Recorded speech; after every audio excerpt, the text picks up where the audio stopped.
아이가 프로그램에 그렇게 어렵게 해서 또는 쉽게 해서 참여했어.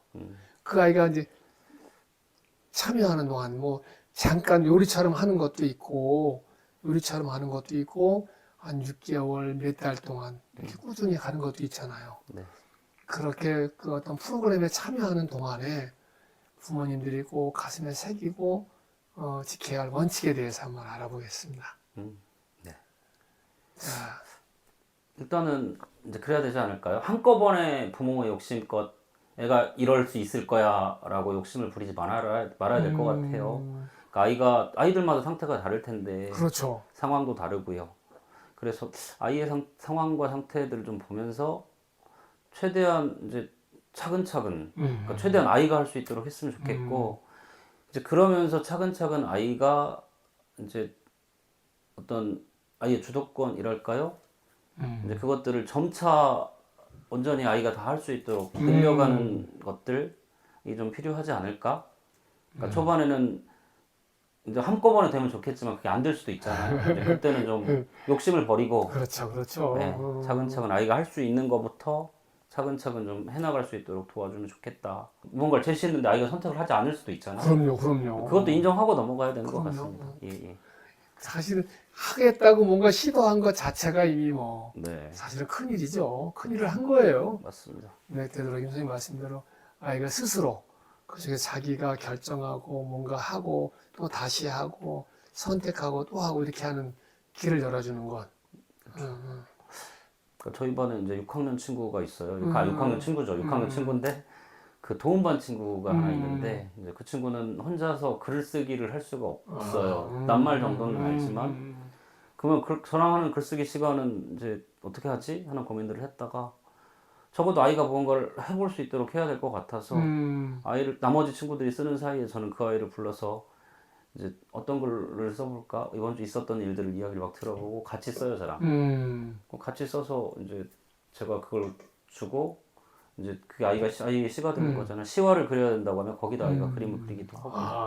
근데 요즘에 이제 이제 걔한테 해보게 하려고 하는 것들은 이제 거기까지는 됐으니까 이제 그걸 자기 목소리로 친구들 앞에서 낭송해보게 하는 게 목표인데 전 몇 차례 시도를 했는데 잘 안 돼요. 근데 이제 그래도 이제 차근차근 해보게 하려고 안 되는 건 어쩔 수 없죠. 저희 반 그렇죠, 친구들도 그럼요. 다 기다려 주거든요. 그 아이가 하면 응원도 해주고 하는데 아직은 좀 되게 떨리기도 하고 두렵기도 하니까. 근데 아마 올해 1학기 지나면서는 할 수 있지 않을까요? 저는 그럴 수 있을 거라고 생각을 하거든요. 차근차근 네. 차근차근 해가는 자극을 아이가 뭐 할 수 있는 활동을 잘 안 되더라도 꾸준히 더 잘게 쪼개서 아이 맞게 더 잘게 쪼개서 계속 그 자극을 자기가 네, 네. 줘서 자기가 뭔가 풀어가 보게 하는 거죠. 그렇죠. 그러면서 어느 순간 하게 될 거라고 저도 믿습니다.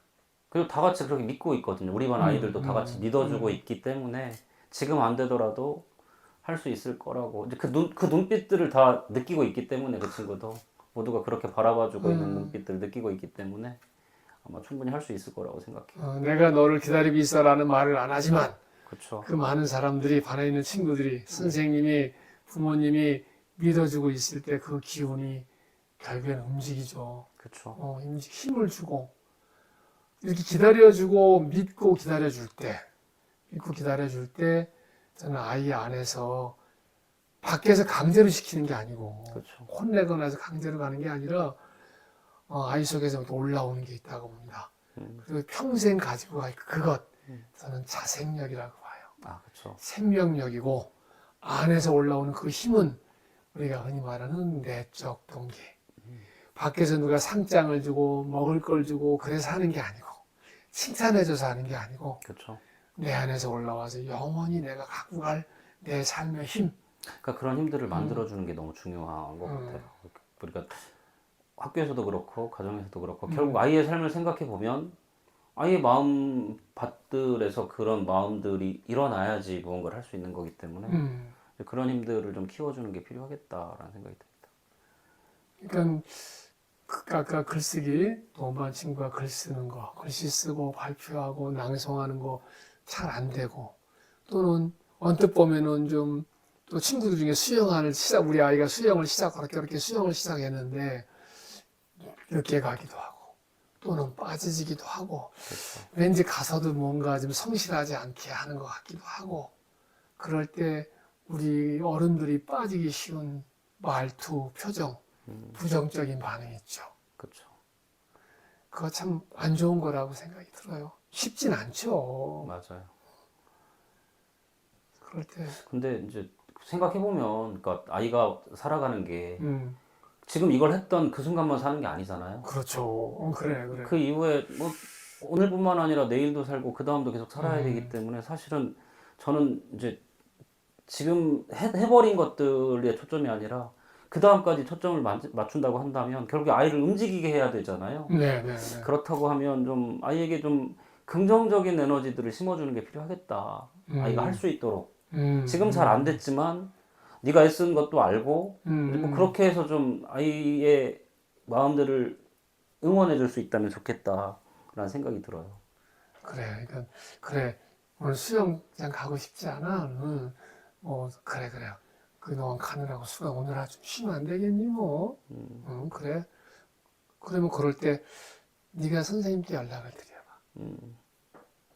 그렇죠. 연락하는 것도 큰 거예요. 맞아요. 연락 드려봐. 아니면 전화는 하기 그래, 엄마. 그럼 문자를 한번 드려보든가.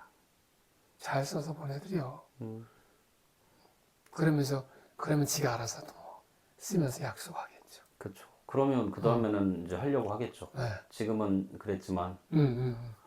그러니까 아이가 자꾸 그러니까 아이가 탈 수 있는 길들을 좀 열어주는 것들, 길 이야기가 되게 많은데요.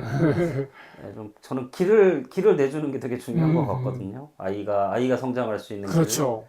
길, 이제 그것들이 필요하지 않을까라고 해서. 지금 신발 말씀 중에 지금 우리 아이가 수영장을 안 가는 것, 늦게 가는 것, 그것도 안타깝지만 오늘은 그런 거고 지금은 그런 거고 다음에 또 할 것을 위해서 지금의 것을 그걸 밝게 해석하고 해주는 네. 거죠. 그렇죠. 근데 그러면서 또 좀 모순된 얘기 같지만 그런 표정 속에는 단호함이 있어야 된다고 저는 봐요. 그렇죠. 따뜻함 속에 있는 단호함, 부드러운 말 속에 있는 단호함, 모순적인 것 같지만 그런 게 있잖아요. 그렇죠. 맞습니다. 웃으면서 얘기하지만 묵직한 어떤 느낌. 네. 그렇지만 뭐 아프게 하지는 않지만 묵직한 것. 그러니까 저희 반 같은 경우에도 되게 자유롭거든요. 음, 근데 이제 그래서 그 안에서 우리는 이렇게 했으면 좋겠어 하는 게 있는 거죠. 그렇죠. 네. 근데 그 안에 나름의 그러니까 앞으로 더 나아가기 위한 선들이 있어요. 그래서 그러니까 이제 어떻게든 자유롭긴 하지만 무언가를 잘 안 돼도 좋으니까 해보려고 하는 것들, 이제 그런 시도들 지금 잘 안 됐지만 그래도 지금 안 됐기 때문에 우리가 여기 있는 거고 그래서 다시 한번 무언가를 해보려고 하는 것들, 뭐 그런 단호함이랄까 모르겠는데요. 아무튼 이게 단어인지 모르겠지만 중심이 서 있다고 저는 봐요. 아 그렇죠, 맞습니다. 확고한 어떤 아이들한테 우리 부모님은 이렇게 가. 한계가 여러 가지. 이런 테두리가 있어. 이걸 넘어가면 안 돼. 그러니까요. 요 안에서 내가 마음껏 하면 돼. 그렇죠. 이런 원칙이 서 있는 거죠. 네. 부드러움 속에. 되게 중요한 것 같아요. 그래야지 또 그 안에 안정감도 있거든요, 사실은. 맞습니다. 네. 새로운 생각 나눠보아요. 교육의 길을 함께 걸어요. 우리 아이들 위해 노력하며 행복한 미래 그려봐요.